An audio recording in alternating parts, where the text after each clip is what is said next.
Federal agents have reportedly beefed up their operations in response to last week's shooting of two National Guard members in Washington, D.C.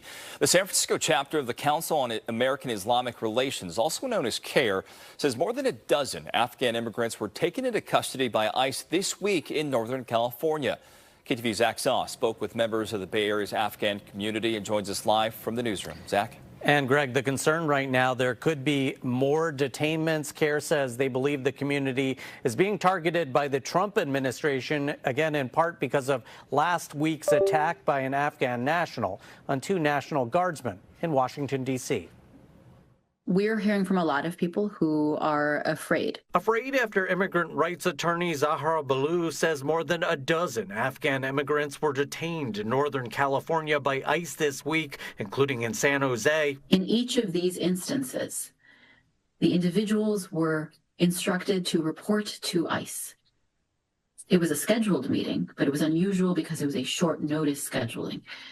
And shortly after arriving and checking in, they were detained. Balloo, who heads up the San Francisco chapter of the Council on American Islamic Relations, says the detainments came just a week after an Afghan national was arrested and charged with an attack on two National Guard members in Washington, D.C. One guardsman was killed, the other critically injured. After the shooting in Washington, D.C. last week, we saw sweeping proclamations by the president and various government officials scapegoating all Afghans, promising to close their immigration. Wednesday, the Trump administration opting to pause immigration applications from 19 countries, including Afghanistan, over national security and public safety concerns. In a memo, the administration citing two crimes where the suspects were Afghan nationals, including the recent attack in D.C. You know, we cannot blame a whole country or a whole religious group or a whole section just because a couple of people's mistake.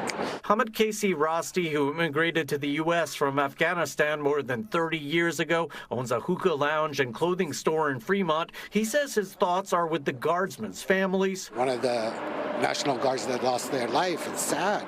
Nobody wants that. But Rosti also noting recent news reports suggesting that the suspect struggled with mental health issues. Now he feels his community is paying the price. They're afraid.